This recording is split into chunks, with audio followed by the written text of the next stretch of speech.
Bem-vindos para a nossa nova matéria, a doutrina do pecado, e para este primeiro vídeo, a unidade de número 1. Você tem o livro-texto, exatamente a página de número 16. Antes, porém, antes de tudo, façamos uso do livro dos livros, a palavra de Deus. Quero ler dois textos bíblicos. O primeiro está em Romanos 3:23.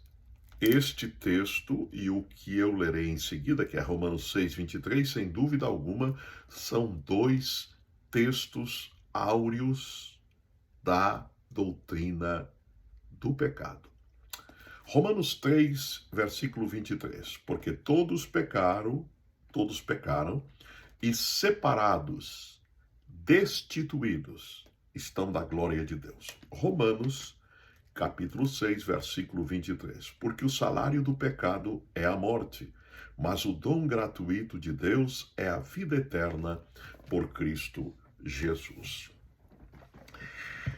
A introdução preciosa desta doutrina, a doutrina do pecado, bem colocado pelo escritor, pelo comentarista Pastor Léo, nosso diretor acadêmico, abordando em primeiro plano a origem do pecado, como surgiu o pecado no mundo, atingindo a raça humana a partir de Adão. O problema do mal que há no mundo sempre foi considerado um dos profundos problemas debatidos na filosofia, debatidos nos estudos de teologia. E conforme lemos em nosso livro, aqui na introdução, é um problema que se impõe naturalmente à atenção do homem, visto que o poder do mal é forte e universal. E aí, o comentarista aqui coloca, com base bíblica, um aspecto do pecado, não é? Que o pecado se apresenta e sempre se apresentou como uma doença, uma chaga espiritual, sempre presente na vida em todas as manifestações desta. E é matéria da experiência diária na vida de todos os homens. Como podemos, então, aí vem a pergunta, como podemos, então, explicar o relacionamento entre Deus e o mal, isto é, entre Deus e o pecado? E é importante observar, chamando a tua atenção, porque ao falar de como a Bíblia apresenta o pecado, desta feita eu citei o que o pastor Léo colocou aí para nós como uma doença, uma chaga, lembrar também do que a Bíblia também fala do pecado como queda. Pecado na Bíblia é uma queda. Você já deve ter ouvido tantos pregadores, ensinadores, livros até, textos que você já leu sobre o pecado, se referindo ao pecado como uma queda, não é?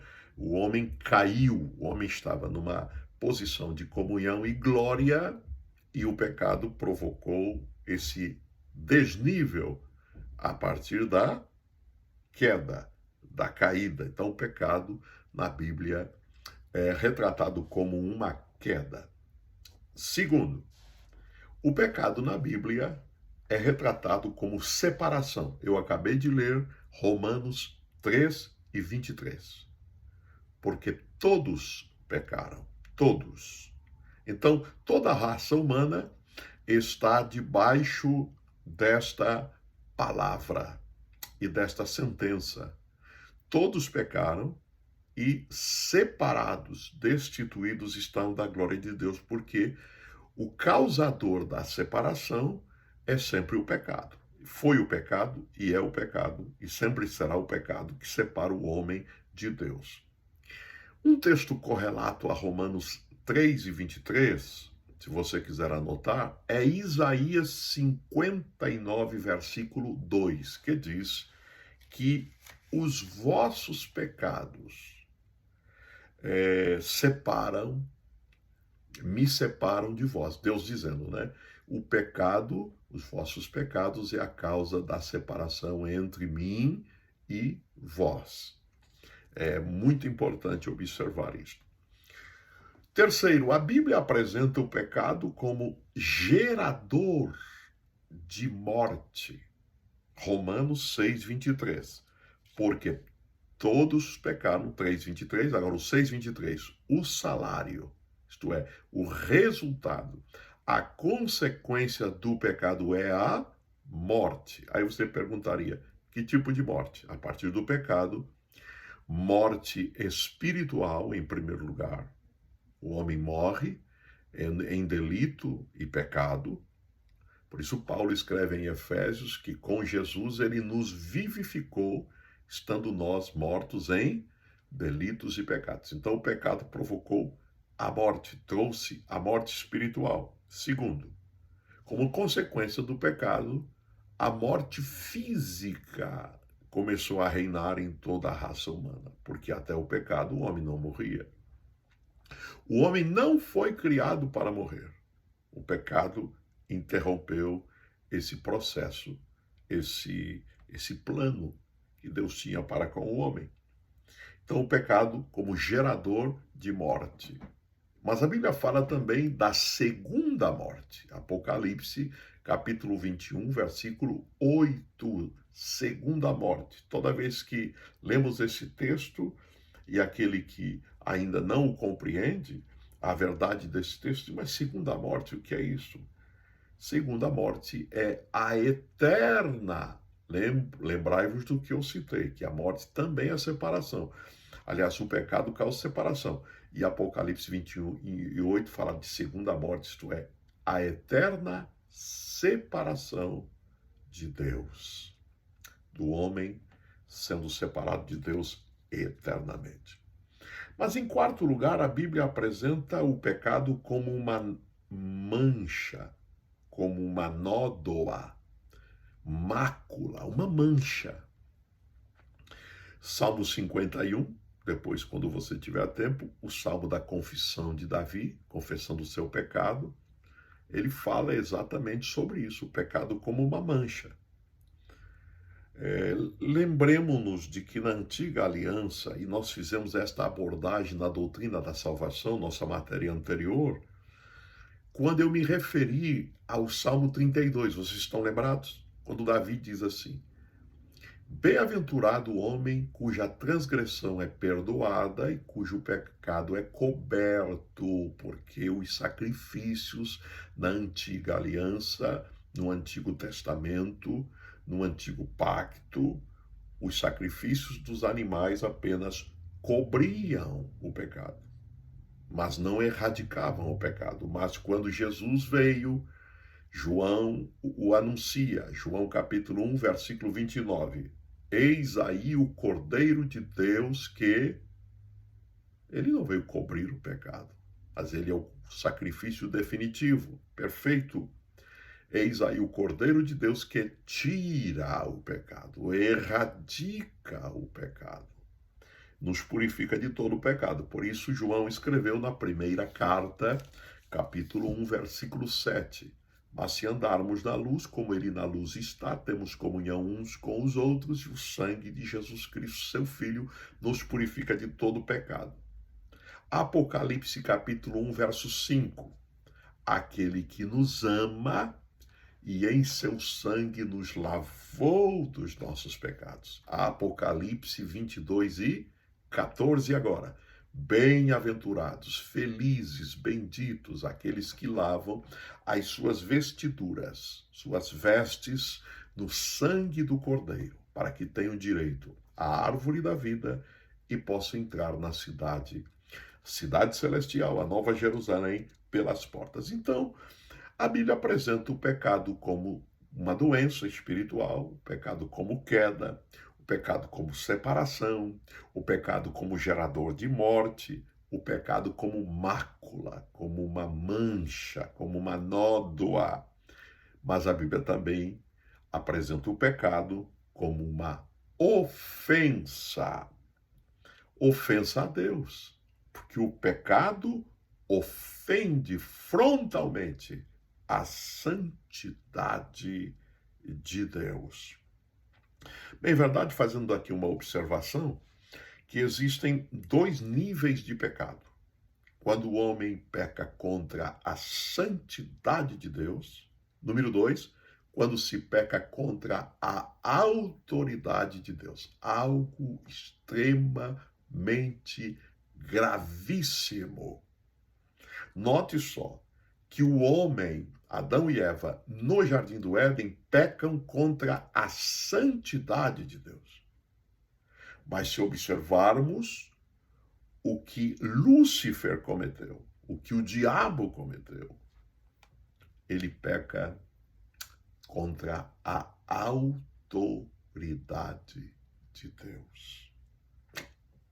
Algo tremendamente grave, gravíssimo, não é? O nível de pecado contra a santidade e esse outro que eu citei, se peca contra a autoridade de Deus. Voltemos aqui à nossa unidade de número 1, quando temos aí na introdução da origem do pecado, na página 16, as posições, as interpretações sobre o pecado. O que diz o ateísmo? O que diz o panteísmo? O que diz o dualismo? E o que diz o teísmo?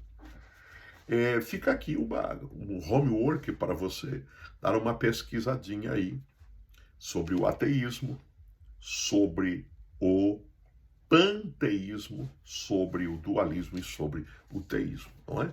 Para que você corrobore na construção de um melhor conhecimento. Sobre o ateísmo que levanta bem alto as suas afirmações, dizendo que Deus não existe. Deus não existe. E com relação à doutrina do pecado, o pecado, um fato veraz, verdadeiro, eles dizem o seguinte: bem, Deus não existe. Se Deus não existe, por conseguinte, dizem eles, não existe o pecado. Pois, segundo a Bíblia, o pecado é contra Deus. E não se peca contra algo que não existe. Então, se Deus não existe, logo, por conseguinte, em ato contínuo, pecado também não existe. Essa é a posição, né, dos ateístas que seguem o ateísmo. Por sua vez, o dualismo, que procura afirmar uma oposição interessante, o dualismo procura afirmar em oposição eterna com o outro. E é interessante observar isso. Mas voltemos ao panteísmo, porque eu saltei o panteísmo aqui. O panteísmo, a linha panteísta, que faz uma confusão muito grande entre a criatura e o Criador, e daí, por muitos séculos, desde priscas eras, desde que o homem está na Terra, não é? Porque o homem, Deus colocou nele, e apesar do pecado, o homem não perdeu isso. Aquela vocação religiosa, que na verdade é um vazio na alma do homem, como escreveu o escritor russo Dostoiévski, que no homem existe um vazio do tamanho de Deus, isto é, só Deus pode preencher esse vazio. Então existe sempre, desde priscas eras, desde que o homem está na terra, a partir do momento que foi expulso do Éden, isso sempre inerente ao homem, a busca do eterno, a busca daquilo que transcende a matéria, a busca do etéreo, não é? E leia a história de todos os povos desde o início da civilização. Cada povo, de alguma forma, buscou isso. Tribos indígenas, povos da Mesopotâmia, povos dos mais antigos da Terra. Observe só que existe a sede pelo eterno, a busca do espiritual, daquilo que transcende, repito, a matéria. Então, é uma herança que já está no homem, não é? Isto é uma herança divina. E com isto, os panteístas, que esta linha panteísta está, desde as priscas eras, repito, de se confundir a criatura com o Criador.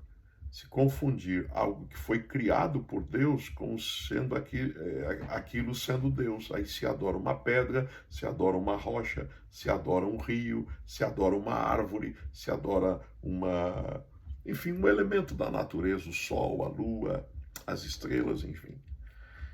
E o panteísmo nega a realidade do mal.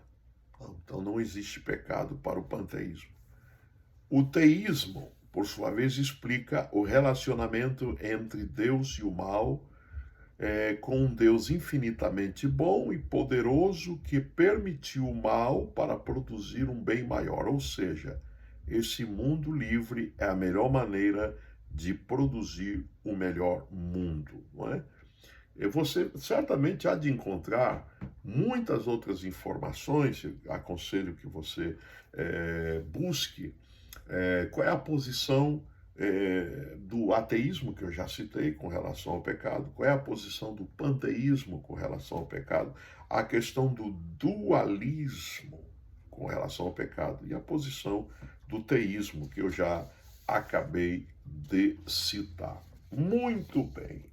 O nosso livro, porque a gente dá relampejos, não é impossível, ia precisar aqui de pelo menos umas 30 aulas com 30 capítulos. Então, a gente vai dando esses relampejos para despertar você para a leitura. Por isso que eu enviei o livro Conhecendo as Doutrinas da Bíblia, de Meyer Pearman, que no capítulo do pecado você vai poder conhecer um pouco mais da doutrina do pecado. O pecado, inicialmente, com relação a Deus, aí na página 17. Deus não pode pecar. Ele é infinitamente santo. Primeira carta de Pedro, capítulo 1, versículo 16. Deus é santo. Deus é santo. Tiago, capítulo 1, verso 13. Deus não pode ser tentado pelo mal e a ninguém tenta. No entanto, ele, como Deus, já sabia desde a eternidade que o homem iria pecar.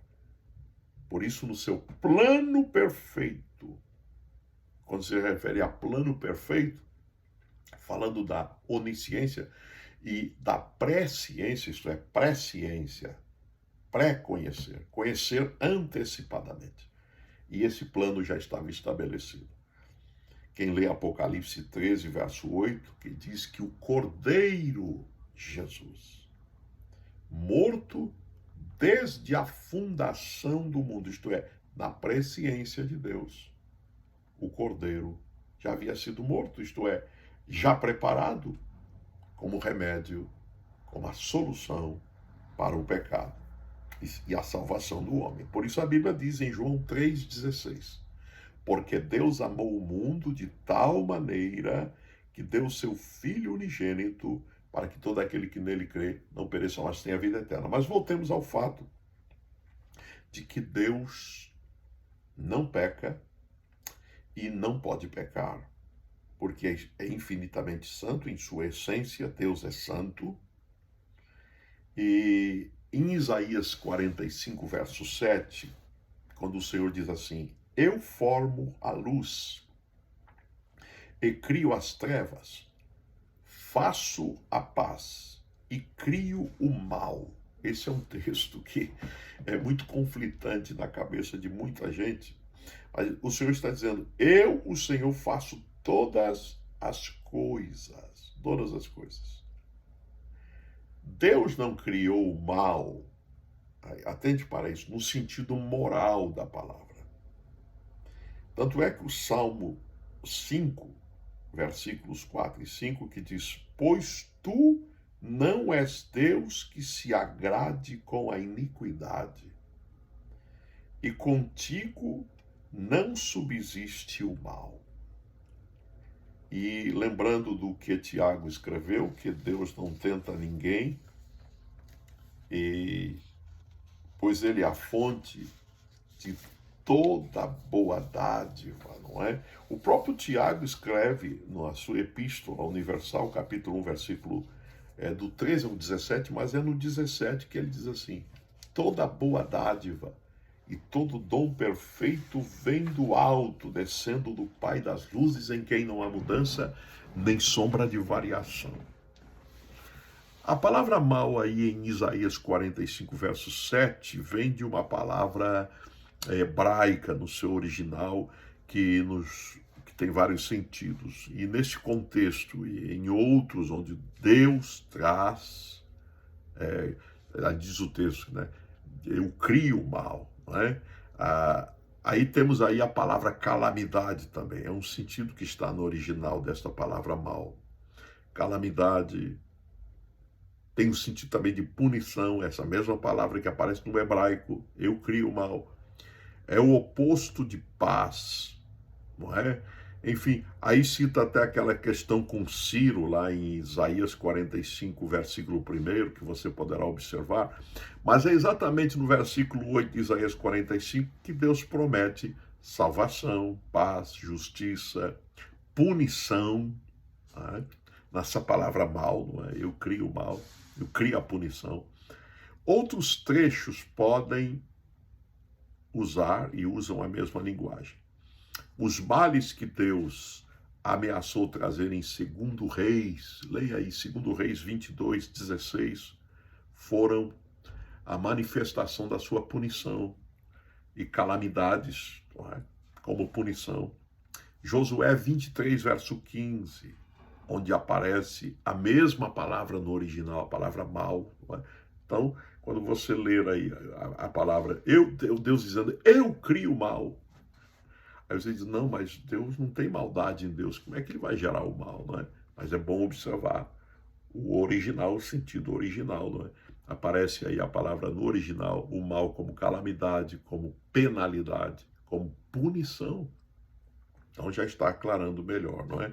Para você entender esse texto tão controverso para muita gente e que podemos ter a explicação indo na raiz do original da palavra hebraica, tá bom?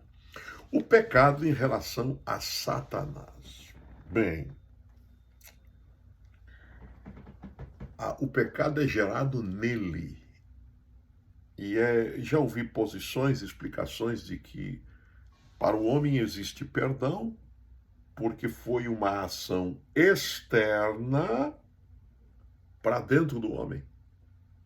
Mas o diabo, ao contrário, é uma ação interna, isto é, nasce nele, é gerado nele. Não houve nenhuma ação externa para que o diabo gerasse, isto é, pecasse.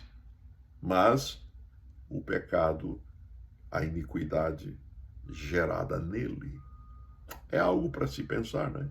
Por isso não há perdão para ele. Em relação a Satanás, olha só, há aquela profecia sobre o rei de Tiro e que é uma alusão direta a Lúcifer, ao pecado dele e à queda, a punição com a queda dele, a destituição dele. Lúcifer significa portador de luz, portador de luz. E sobre este pecado, leia com atenção Ezequiel capítulo 28.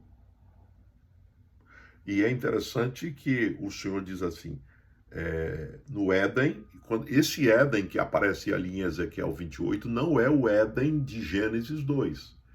Se eu posso assim dizer, como fosse um primeiro Éden. O homem ainda não tinha sido criado nesta época.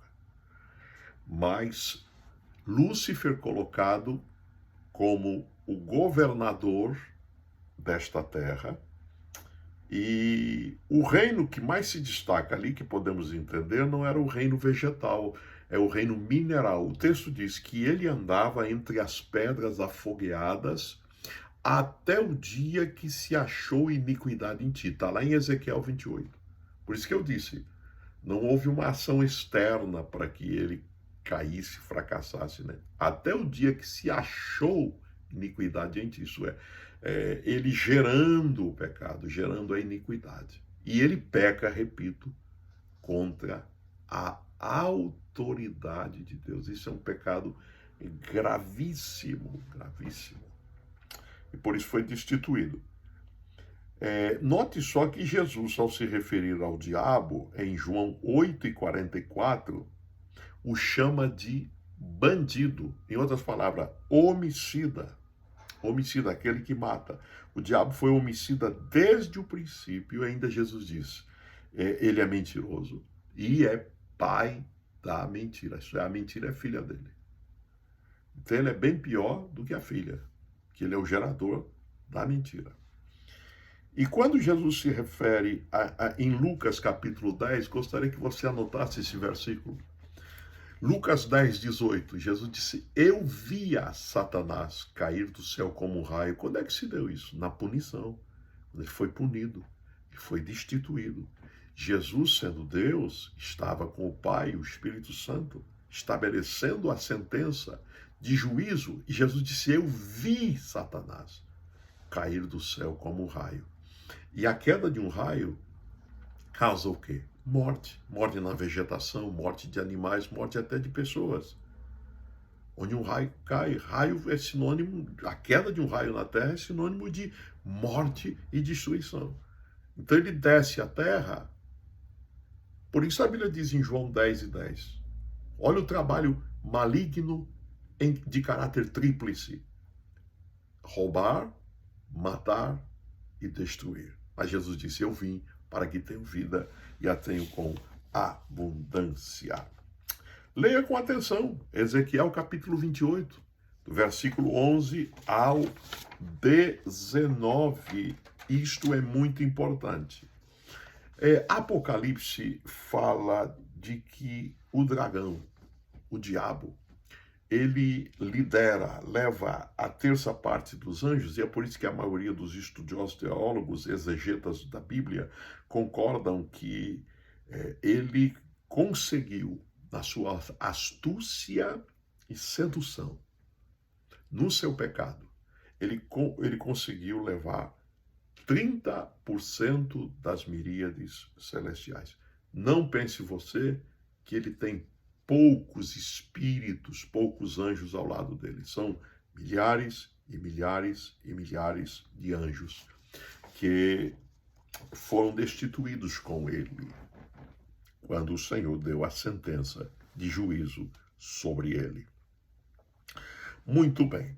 Com relação ao homem, o pecado em relação ao homem. Lembrando que o homem não foi criado para o pecado.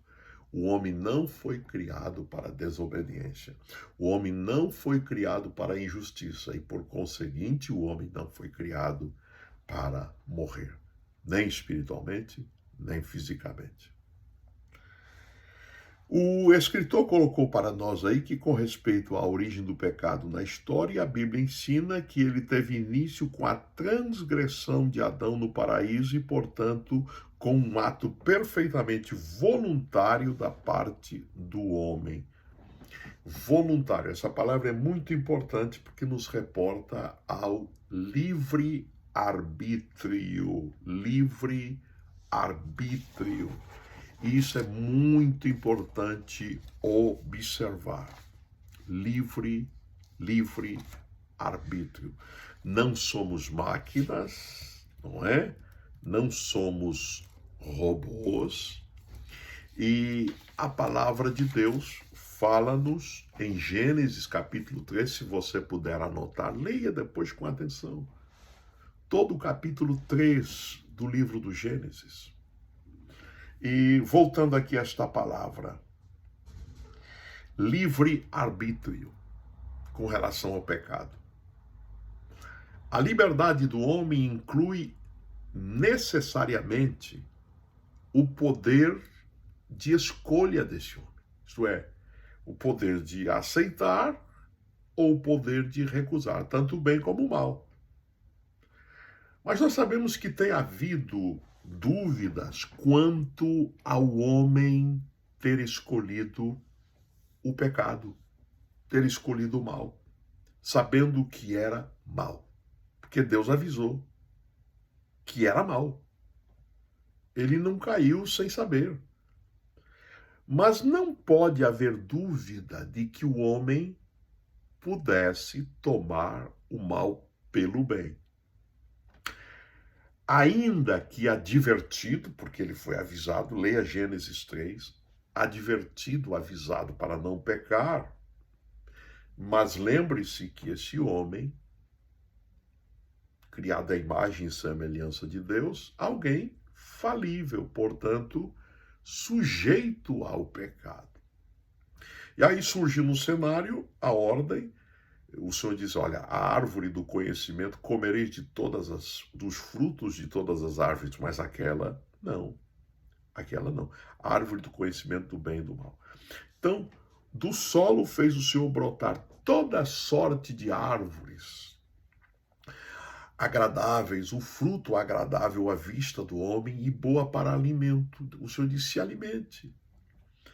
E também da árvore da vida do meio de jardim. E a árvore do conhecimento do bem e do mal, o Senhor deu a ordem, de toda a árvore do jardim comerás, livremente, mas da árvore do conhecimento do bem e do mal não comerás, porque no dia que dela comeres, certamente morrerás. Olha só, Deus já avisando que o pecado gerava morte.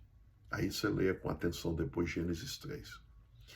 E são as mais diversas opiniões a respeito, muito comuns, ainda que equivocada, é que ela indicava uma forma de proibição divina.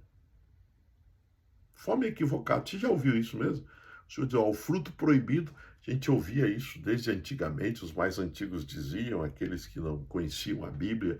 Isso foi passando de geração para geração, dizendo que o pecado original era o ato sexual entre Adão e Eva. Não tem nenhuma fundamentação bíblica, tendo em vista que o Senhor deu a ordem para ele: crescei e multiplicai-vos e enchei a terra, não é? Aí surgiu essa crença popular absurda, né? Que realmente foi o ato sexual, este pecado original, não é? Muito bem. Quando nós olhamos no livro do Gênesis, o Senhor avisando, não é? E a gente lê lá, tornou, pois, o Senhor Deus e colocou o homem no jardim do Éden para o cultivar e para guardá-lo. Ele deu a ordem, você come de todas as árvores, mas da árvore do conhecimento do mal, tu não poderás comer, porque no dia que você comer, você certamente morrerá. Então foi uma demonstração de Deus, no sentido de que o homem não comesse do fruto da árvore do conhecimento do bem e do mal, e Deus proibiu. E visava, sobretudo, testar a capacidade e obediência do homem e promover o seu crescimento espiritual e moral. Nenhuma autoridade, eu quero reiterar aqui, nenhuma autoridade de bom senso estabeleceria leis tendo em mente que elas seriam quebradas, mas sim obedecidas, contribuindo. Alguém diz assim, não, mas Deus armou o palco e fez uma espécie de arapuca para o homem. Não pense isso, não. Deus colocou no homem a capacidade de decidir. E isso é muito importante observar com relação ao pecado. Quanto à pergunta se Deus sabia que o homem haveria de pecar, evidentemente que sim, ele é Deus, que conhece, com relação ao nosso Cronos, né? Ele conhece o passado, ele conhece o presente, ele conhece o futuro. Mas na sua onisciência e presciência, ele já havia preparado o Cordeiro. Cordeiro, diz a Bíblia, repita, Apocalipse 13, morto desde a fundação do mundo. Então, livre-arbítrio, Deus concedeu ao homem, o homem foi feito um agente livre e inteligente. Não um robô, não uma máquina. Pena que ele tenha usado o seu livre-arbítrio para escolher o mal, para escolher a queda, para escolher a injustiça, para escolher o caminho da desobediência. Observe só que não caiu o homem em pecado ou no pecado de repente. Se você ler aí Gênesis capítulo 3, se você tem a Bíblia, abre a tua Bíblia aí comigo. Gênesis capítulo 3, primeiro passo da queda. Começa na visão. Gênesis 3 e 6 diz que primeiro olhou, vendo a mulher, que a árvore era boa para se comer. E ainda acrescenta o texto assim, ó, Gênesis 3 e 6, agradável aos olhos. Olhou. Segundo passo da queda. Desejou. Verso 6 ainda diz, árvore desejável para entendimento. Terceiro passo da queda. Agora a posse. Gênesis 3 e 6. Tomou do fruto. Tomou. Terceiro passo. Quarto, comeu. Provou. Saboreou. Sentiu. Comeu. Comeu e ele comeu também, Adão. Porque ela passou para ele, não é? E aí o versículo que diz assim, ó. No dia em que dela comeres, certamente morrerás. Verso 17. Morreu. Então veja só os passos aí. Olhou, desejou, tomou, comeu, morreu. É uma curiosidade bíblica aí para pontuar, não é? Então essa expressão morrerás, eu volto e repito, não somente no sentido espiritual, mas também no sentido físico. Então, com relação ao homem, eu aconselho você ler com atenção Gênesis, capítulo de número 3. Esta abordagem que estamos fazendo é de suma importância, porque o estudo bíblico difere da pregação, não é? O estudo, estamos em uma faculdade teológica, convém que você reúna subsídios, livros, como eu compartilhei com você, para que você possa crescer cada dia mais na construção de conhecimento da palavra de Deus. Eu quero fazer uma outra observação aqui importante com relação a Adão sendo o nosso pai, não é? O representante de toda a raça humana. E você observar aí exatamente na página de número 20, Adão pecou e como representante da raça humana transmite o seu pecado a toda a raça.